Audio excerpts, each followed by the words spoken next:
j'espère que vous allez bien et que tout va pour le mieux pour vous. Aujourd'hui, dans cette vidéo, on va parler de mes projets tricot terminés et aussi de mes envies tricot pour la suite. D'ailleurs, si vous avez déjà tricoté les projets dont je vais parler, n'hésitez pas à me laisser vos avis et vos retours en commentaire parce que je dois avouer que j'ai vraiment beaucoup de mal à décider du prochain projet tricot que je vais faire. Mais on en parle juste après. Revenons-en d'abord à celui qui vient tout juste de quitter mes aiguilles et d'être bloqué. Il s'agit du pull Brioche Beginner qui est un patron de Morissette. C'est un pull loose avec une encolure bateau, des épaules tombantes, des manches ballons qui viennent se resserrer au niveau du poignet par un jeu de plis. Niveau tricot, il se monte de manière assez classique puisqu'on va commencer par faire l'empiècement du dos et l'empiècement devant séparément en aller-retour jusqu'au dessous des aisselles et ensuite on va venir rejoindre les deux parties pour les tricoter en rond jusqu'en bas du pull. Après ça, on va venir réaliser la couture au niveau des épaules, relever les mailles pour créer les emmanchures et tricoter les manches jusqu'en bas du poignet. Pour ce qui est du point d'ailleurs, mis à part au niveau des poignets et au niveau du bas du pull où on est sur des côtes 1-1, tout le reste est tricoté en point brioche, d'où je pense d'ailleurs le nom du pull. Niveau laine, je suis partie sur la Kit Seal de Drop dans 3 coloris différents dont je vous mets les références en description parce que là je les ai pas sous la main. Et voici du coup ce que ça donne en termes de coloris et de rendu. Donc ça c'est pour la partie technique. Maintenant pour ce qui est de mon avis qui est bien sûr totalement personnel, en sachant d'ailleurs que moi je l'ai tricoté en taille M et que je suis partie sur une demi-taille de plus que ce qui est indiqué sur le patron au niveau des aiguilles parce que j'ai tendance tout simplement à tricoter serré et que je ne voulais pas perdre cet effet loose du pull. D'ailleurs je vous mettrai un petit insert pour que vous puissiez voir le rendu de ce pull porté. Parce que clairement je suis vraiment fan du rendu et de son tombé. J'ai fait aucune modification par rapport aux indications, si ce n'est comme je le disais, cette histoire de taille d'aiguille. Et j'ai vraiment hâte de pouvoir le porter à l'hiver prochain. Par contre, pour être totalement honnête, je dois avouer que j'aurais mieux fait d'attendre d'avoir plusieurs pulls à mon actif avant de me lancer dans le tricot de celui-ci. Déjà, je pense que ça m'aurait permis de gérer un petit peu même ma tension et d'avoir donc un point plus net, plus régulier et donc un résultat plus propre et d'éviter sans aucun doute la ligne qu'on voit juste ici au niveau du dos du pull. Ensuite, même si la créatrice propose sur son compte Instagram plusieurs vidéos explicatives des différentes étapes de tricot de ce pull, elle vient pas non plus détailler chacune des étapes. Par exemple, le rabattage tubulaire, moi je ne savais pas du tout ce que c'était et elle ne rentre pas dans le détail de comment le faire dans les vidéos qu'elle propose. Donc après, bien sûr, sur internet, on peut trouver des vidéos explicatives d'un petit peu de tout, donc du coup j'ai fini par trouver ce qu'était un rabattage tubulaire et comment le faire, mais je dois avouer que vraiment ce pull m'a mis en difficulté du début à la fin. Je compte plus du tout le nombre de fois où j'ai dû détricoter et recommencer, déjà rien que pour comprendre en fait comment se fait le montage du point brioche en aller-retour. Ensuite même chose quand il a fallu passer en tricot circulaire. Pareil pour le fait de relever les mailles ou le jeu de plis sur le poignet pour le passage du point brioche au point 1-1. Bref, j'ai vraiment été en difficulté du début à la fin et je pense surtout que c'est dû à mon manque total d'expérience dans le tricot. Si j'étais partie sur un pull plus simple au départ, j'aurais sûrement appris ces techniques et du coup j'aurais été moins en difficulté pour le tricot de ce pull là. N'hésitez pas d'ailleurs à me dire à vous aussi ce que vous en avez pensé si vous l'avez tricoté. Et deuxième petit bémol, c'est par rapport du coup à la laine que j'ai choisie. Alors au moment du tricot et quand on les touche comme ça, elles ont l'air toutes douces. Par contre, au moment du premier essayage, j'avoue que moi qui ai la peau sensible, ça m'a gratté. J'ai espéré que ça parte avec le premier lavage au moment du blocage. Ça s'est atténué, mais pas totalement. Ça me gratouille encore un petit peu. Donc j'espère qu'au fur et à mesure des lavages, ça va se dissiper, ça va partir totalement et que je pourrai vraiment en profiter parce que pour le coup, comme je vous le disais, j'adore vraiment son tombé et le rendu qu'il donne. Donc c'est un pull que je vais porter. Mais j'aimerais pas être dérangée par lui ou pas être obligée de mettre quelque chose en dessous à chaque fois que je le porte, surtout que vous avez cette belle encolure bateau qui vient tomber sur les épaules. Ce serait quand même dommage, je trouve, de venir la gâcher par un petit col que je devrais mettre en dessous. D'ailleurs, en parlant de la laine, dans la vidéo précédente qui parlait également de ce pull, je vous avais dit que s'il me restait suffisamment de cette laine, je voudrais me tricoter un petit bonnet en fait pour la suite. Malheureusement, bon, il me reste pas assez dans chacune des 3 pelotes pour pouvoir réaliser ce bonnet. Autant dans celle-ci, je pense que j'ai peut-être assez, et encore, je suis vraiment pas sûre, mais dans les 2 autres, surtout dans celle-ci, j'ai clairement pas ce qu'il faut. Donc je pense que je partirai plutôt sur un petit chouchou. J'ai vu un patron gratuit sur Ravelry, je crois que c'est de Massimi. Bref, je vous mettrai le lien de celui que j'ai trouvé en description, mais je pense partir là-dessus en espérant toujours toujours avoir suffisamment de laine là-dedans pour pouvoir le réaliser, sinon j'en ferai au moins un dans cette pelote-là.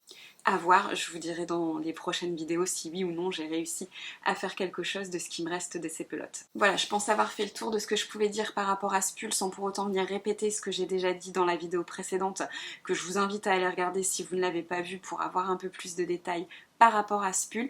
Et sans transition aucune, je vais passer au second projet tricot que j'ai réalisé. Alors, il s'agit du Novice Slipover de Petit Knit.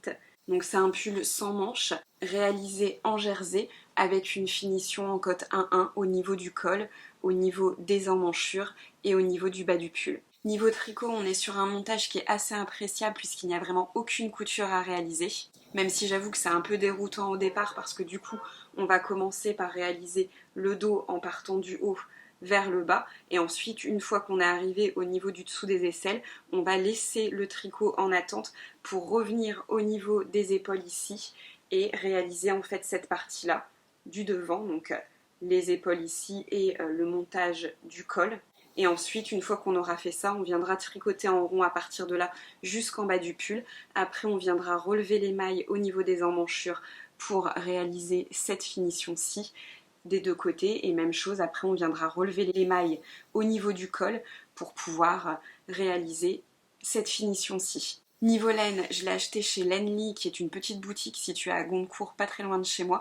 Donc moi je m'y suis rendue physiquement, mais elle a aussi un site internet dont je vous mettrai le lien également en description. La vendeuse est vraiment adorable et de bons conseils, donc je pense aussi qu'on peut la contacter quand on fait un achat en ligne pour avoir de l'aide dans le choix de la laine par rapport au projet tricot dans lequel on veut se lancer.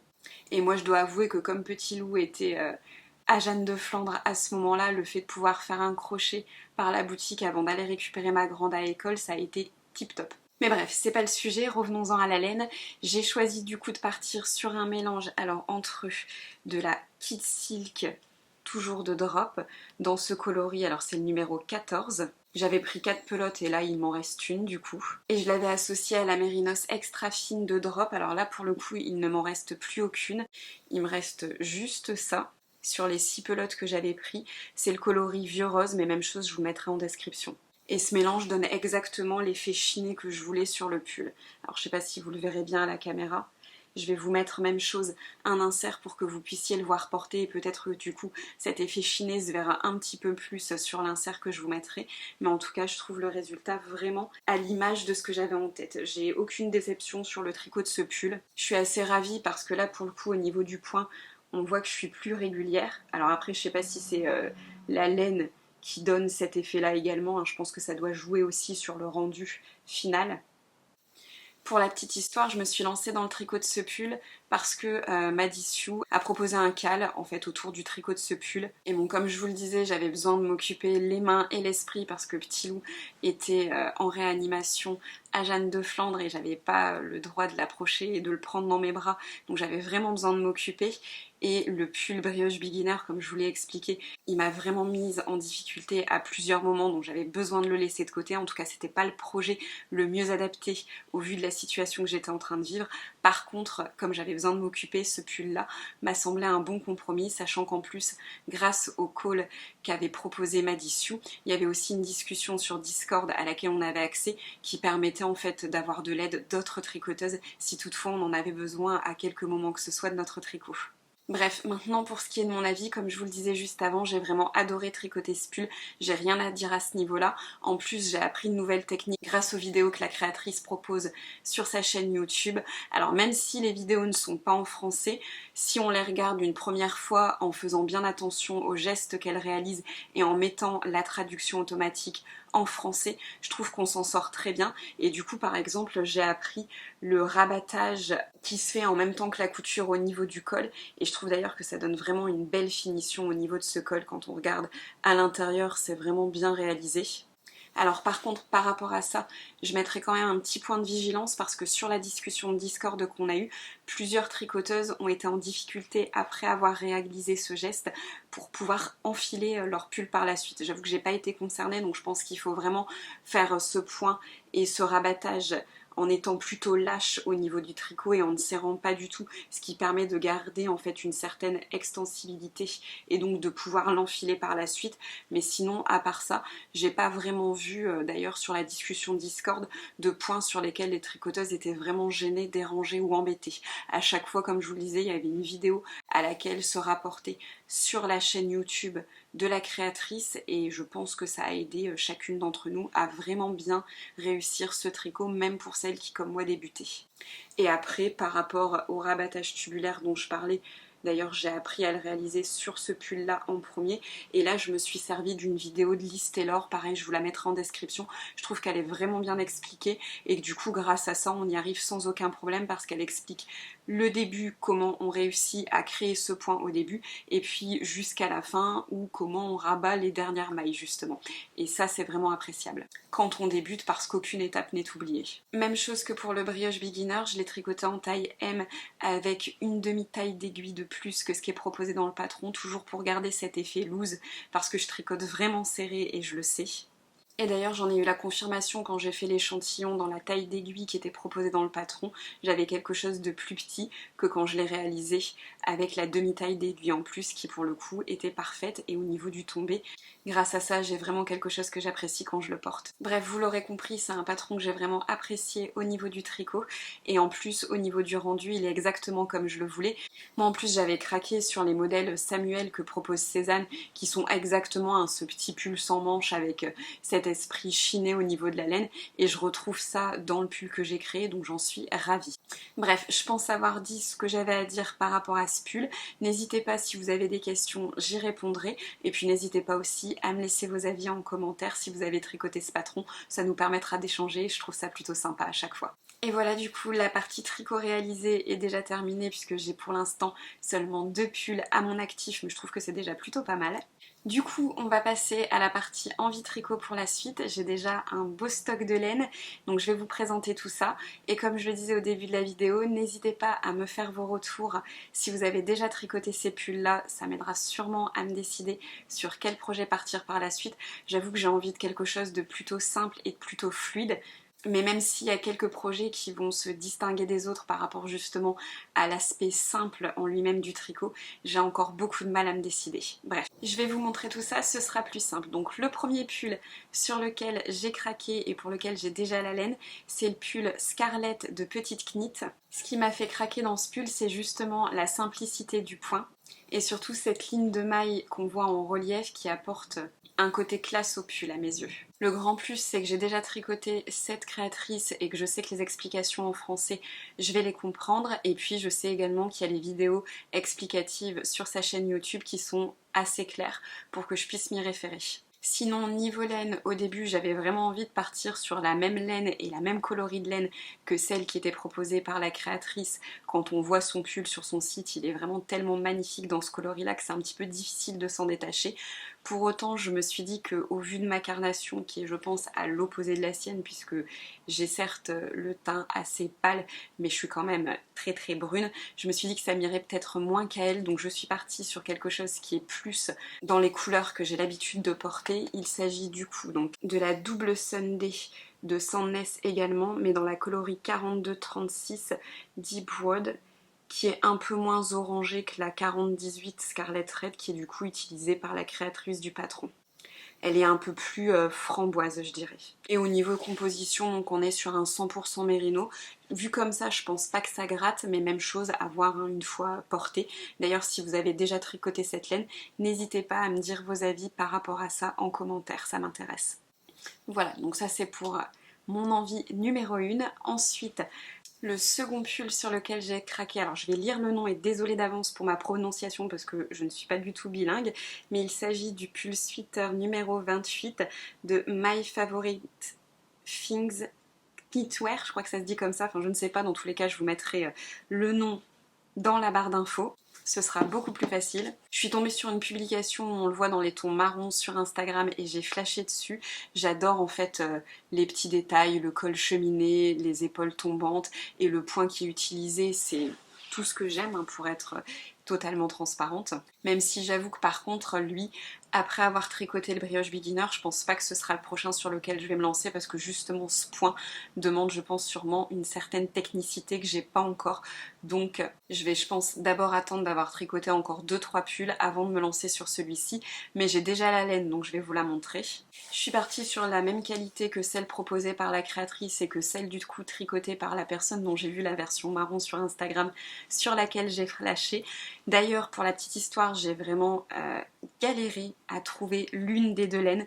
Je vous mettrai le lien sur lequel je l'ai trouvée en description également. Celle sur laquelle j'ai galéré, c'est celle-ci. Hein. Alors, j'espère ne pas trop écorcher son nom, mais c'est donc une laine de la marque Gelotte, je ne sais pas si ça se dit comme ça, Dansk Pelsud 8/2. Pareil, je vous mets tout en description. Et au niveau coloris, c'est la numéro 34, la Clare Rod. En termes de composition, c'est 100% mérino comme la Sandness dont j'ai parlé juste avant, mais je pense que celle-ci risque un peu de gratter parce qu'elle a un côté un peu plus rustique que la précédente. Je pense que même là, la vidéo, ça peut se voir. Celle-ci fait un peu plus rustique que celle-là. Elle est un peu plus rêche. Bref, on verra, je vous dirai si au moment du porter, elle gratte beaucoup. Et donc, pour le pull, elle ne se tricote pas seule. Donc, j'ai pris avec, donc de chez Knitting for Olive, Soft Silk Mohair en coloris Red Currant Rips Rod. C'est écrit sur la pelote, mais même chose, je vous le noterai en barre de description.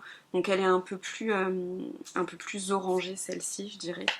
Mais je pense qu'elle va parfaitement se marier avec l'autre et que le jeu de couleurs des deux, enfin j'espère en tout cas que le rendu sera vraiment comme je le souhaite et qu'une fois porté ça vaudra vraiment toute la galère que j'ai eue pour trouver cette laine là. D'ailleurs en parlant de ça, je ne sais pas si vous savez mais en cherchant cette laine, je suis finalement tombée sur un site qui propose en fait de trouver des laines de substitution pour pouvoir choisir une autre laine que celle qui est proposée par la créatrice à l'origine.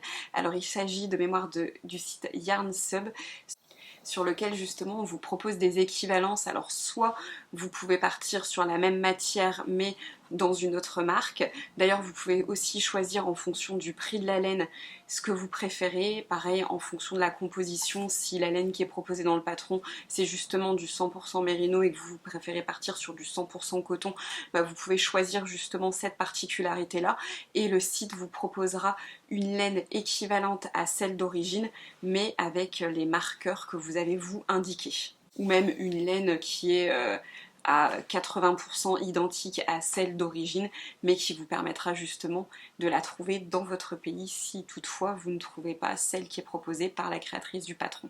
Bref, je vous remontre les deux laines ensemble, et voilà du coup. Bon désolé, ça a coupé un peu brutalement, j'avais plus de batterie, mais de toute façon j'avais clairement terminé de faire le tour de ce que j'avais à dire sur cette envie tricot numéro 2.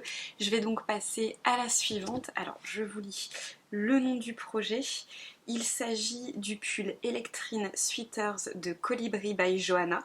Alors celui-ci je le trouve un peu plus printanier parce que justement il y a ce jeu de dentelle et que le pull a l'air quand même relativement léger. Pour autant en termes de laine on est quand même sur une laine qui va contenir de l'alpaga à 77% et de la soie à 23%, donc j'ai quand même peur que la laine que j'ai choisie soit un peu chaude.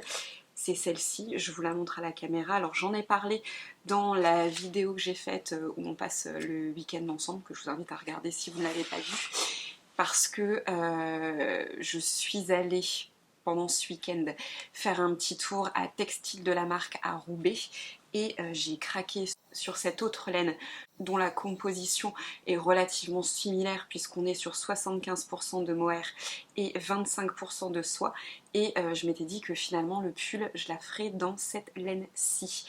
Mais j'ai pris 10 pelotes de celle-ci et malheureusement ce ne sera pas suffisant pour réaliser le pull dont je viens de parler dedans. Donc je vais finalement repartir sur ma première idée qui était de la faire dans cette laine-ci, qui je pense sera tout aussi adaptée. Vraiment je la trouve trop mignonne avec en plus ce côté dufteux aussi. Enfin, je pense que le rendu va être assez sympathique et au teint ça match super bien. Juste même chose, je pense pas que ce sera le prochain pull que je vais tricoter. N'hésitez pas à me donner vos avis en commentaire si vous l'avez déjà fait, mais j'ai le sentiment que ce jeu de dentelle à réaliser en bas de pull est assez complexe et je pense même chose qu'il faut avoir un certain nombre de pulls à son actif avant de se lancer dans celui-ci. D'ailleurs, si vous avez des idées de petits projets à réaliser avec de la dentelle qui nécessitent peu de laine aussi pour juste pouvoir se faire la main, j'ai envie de dire, n'hésitez pas à me les mettre en commentaire également parce que je pense que je vais peut-être essayer de chercher justement un projet de ce type-là en premier avant de me lancer sur ce pull-là. J'avoue que le fait d'avoir eu autant de difficultés sur le brioche beginner et d'avoir quelques ratés au niveau du rendu final font que j'aimerais vraiment éviter de partir sur un projet qui soit finalement pas adapté au fait que je débute en tricot. Voilà, j'ai passé un petit peu vite sur ce projet, mais comme je le disais, j'en parle déjà dans une vidéo précédente, donc si vous l'avez déjà vu, j'ai pas envie de faire une redite de tout ce que j'ai dit dans cette vidéo-là, que je vous invite à regarder, comme je le disais, si vous ne l'avez pas vu. Et moi, je vais passer à l'envie tricot suivante. Alors, l'envie tricot suivante, je vais vous lire ça aussi. C'est une box tricot que j'avais acheté chez Cousette. Il s'agit du gilet Chouquette. Donc c'est un gilet avec des manches chauve-souris qui est assez marqué au niveau de la taille et qui est d'ailleurs assez court. Il a un col en V et en fait il se distingue par une grande torsade sur la manche qui est bouffante. Et c'est ce détail qui m'a fait craquer d'ailleurs sur ce modèle. Et puis la couleur aussi de la laine que je trouve juste magnifique. Je vais vous la montrer parce que du coup, hop, j'ai sorti le kit. Donc la voici. C'est une laine avec 75% de kid mohair et 25% de soie. Et elle est juste, même chose, magnifique. Enfin, un bleu céladon, je pense que ça s'appelle comme ça. Et voilà, mais il est juste magnifique. Enfin, vraiment, j'ai craqué sur le combo des deux. Du coup, c'est pour ça que j'ai pris cette box. Alors, niveau tricot, les torsades en elles-mêmes ne me font pas peur du tout parce que le premier tricot que j'ai fait, qui était un tricot en anglais, c'était celui d'une écharpe, je vous en ai déjà parlé dans une vidéo précédente, mais il y avait justement des torsades, donc j'ai appris à manier l'aiguille à torsade et à en réaliser, même si forcément elles sont pas aussi grosses que là, celle qui est sur la manche, qui fait tout le long de la manche, mais j'appréhende pas du tout cette étape-là. L'étape que j'appréhende le plus, c'est celle de la boutonnière du gilet, puisque j'en ai jamais réalisé en tricot. N'hésitez pas d'ailleurs à me dire si c'est plus ou moins facile, mais j'avoue que ce projet-là me fait bien de l'œil pour la suite, même s'il y a cette petite histoire de boutonnière qui me refroidit un peu, on va dire. Alors, autre projet qui est sur ma liste et pour lequel j'ai la laine, c'est le Croc Pull Tulip Jumper de B Mandarine. Pour la petite histoire, en fait, j'ai vu ce pull porté sur le salon organisé par le Ch'ti Bazar à Villeneuve d'Ascq, il y a 2 ans de ça maintenant, et j'ai craqué sur le modèle, vraiment je le trouve magnifique avec ce petit jeu de feston en bas, enfin, je trouve que c'est le petit détail qui apporte un plus à ce modèle. Et vu comme ça, il avait l'air relativement simple et facile à tricoter. D'ailleurs, ça m'a été confirmé par la personne qui le portait, qui a eu la gentillesse de m'aider à trouver une laine appropriée sur le salon pour pouvoir le confectionner. Donc du coup, je suis repartie avec la laine en question. Je l'ai prise chez Teinture Lurée. Donc voilà, je vous montre le combo des deux. Alors j'avoue que là tout de suite je ne saurais plus vous donner la composition des deux laines parce que je ne l'ai pas sous la main, mais je sais que c'est ce qui est conseillé par la créatrice du patron et en tout cas c'est ce qui m'a été conseillé par la personne qui portait le pull sur lequel j'ai craqué sur le salon. Alors on n'est pas sur la même coloris parce qu'elle elle l'avait dans les teintes beige, mais moi je trouve que ce coloris rouille me va bien mieux au teint, c'est pour ça que je suis partie là-dessus et j'ai du coup la quantité de laine nécessaire pour tricoter ce pull. N'hésitez pas, même chose, à me dire si vous avez tricoté ce pull et si oui ou non j'ai raison quand je pense qu'il est facile et rapide à tricoter parce qu'il fait du coup partie de ceux dans lesquels je pourrais me lancer par la suite. Et ensuite, donc niveau projet tricot pour lesquels j'ai la laine, on en revient à cette laine-ci dont je vous parlais tout à l'heure, pour laquelle j'ai une dizaine de pelotes seulement. Donc comme je vous le disais à la base, je voulais réaliser le suite avec la dentelle de Colibri by Johanna, mais j'ai pas suffisamment de laine, donc j'ai regardé un petit peu sur Ravelry les différents projets qui me faisaient de l'œil et dont j'avais envie, et je suis tombée sur le... Alors, la chose, je vais lire. Le Valérie Blues de Petite Knit. Donc déjà, l'avantage, comme je le disais précédemment, c'est que Petite Knit, j'ai déjà tricoté ses créations et les patrons sont vraiment très bien expliqués en français. Et puis il y a toujours les vidéos explicatives sur sa chaîne YouTube et ça je trouve que c'est vraiment d'une grande aide, surtout quand on débute. Et ensuite, le patron en tant que tel, même chose, a l'air très simple puisque c'est le même point tout du long de ce que j'ai pu voir. Et j'ai cru comprendre, mais vous me direz si j'ai bien compris ou si je me trompe, que au niveau du jeu de boutons en fait qui vient décorer le devant du tricot, qui est ce sur quoi j'ai craqué, il faut être honnête, il n'y a pas de boutonnière à faire. J'ai cru comprendre que c'était le bouton en lui-même qu'on venait coudre sur les deux pans du tricot qui permettait de le rassembler à ce niveau-là. Donc à voir si ou non c'est ça, parce que si c'est ça, je pense que c'est assez simple et assez rapide à tricoter. Ensuite, j'ai pris deux autres jeux de laine pour réaliser des pulls sans manches. À la base, il faut savoir que les pulls sans manches, je n'aime pas du tout. J'avais, comme je vous le disais tout à l'heure dans la vidéo, craqué sur le modèle Samuel chez Cézanne, mais j'avais pas forcément dans l'idée d'aller l'essayer ou d'en acheter un parce que j'étais pas du tout sûre que ce soit le genre de vêtement qui puisse m'aller. Bon, après avoir tricoté le mien et l'avoir essayé, je me suis finalement rangée sur l'avis que j'adore ce type de vêtements et que ça me va. Donc du coup il y a d'autres modèles sans manches que j'ai vus qui me faisaient de l'œil mais pour lesquels je m'étais dit oui non c'est pas le genre de truc qui va m'aller. Et ayant maintenant un pull de ce type à mon actif qui me va, je me dis allez pourquoi pas se lancer dans d'autres projets de ce type là. Et du coup donc niveau laine je suis partie donc sur la Drop Daisy noire que je compte mélanger avec la Kid Silk de chez Drop. Alors au niveau coloris c'est un bleu nuit, j'essaie de vous trouver le numéro, c'est la 64 et je compte les mélanger ensemble parce que j'espère que le bleu nuit apportera un petit effet sur le noir. Et pour celle-ci, alors je compte faire le pull sans manche Lulu de petite knit également. Je pense que ce jeu de laine peut apporter son petit effet chiné également. Et puis même chose, hein, j'aime bien ce gros col qui vient épouser le cou. Je trouve qu'en hiver ça peut être sympa de venir se lover dans un col comme celui-ci. Et les boutons sur le côté, je trouve ça sympa. Je trouve que ça change des formes qu'on peut voir habituellement. Et ensuite le deuxième jeu de laine que j'ai pris, toujours dans le but de réaliser un pull sans manche, mais là j'avoue que j'ai pas encore l'idée du modèle en tête, mais c'est dans ces teintes là, donc toujours une Drop Daisy coloris 36, donc un bordeaux, et une Kid Silk coloris 70. Je trouve que ça se marie très bien ensemble. De toute façon, c'est deux bordeaux, donc forcément, ça ne peut que se marier ensemble et ça donnera aussi toujours cet effet chiné sur le pull sans manches que j'adore. Mais comme je le disais, j'ai pas encore l'idée du pull que je vais réaliser dans celle-ci. Je pense que je partirai aussi sur un modèle qu'a proposé Petite Knit parce que j'en ai vu plusieurs sur son site, mais je sais pas du tout encore lequel pour le coup. Voilà, on arrive quasiment au bout de mon stock de laine. Il m'en reste juste une à vous montrer, mais je l'ai déjà montrée dans la vidéo précédente.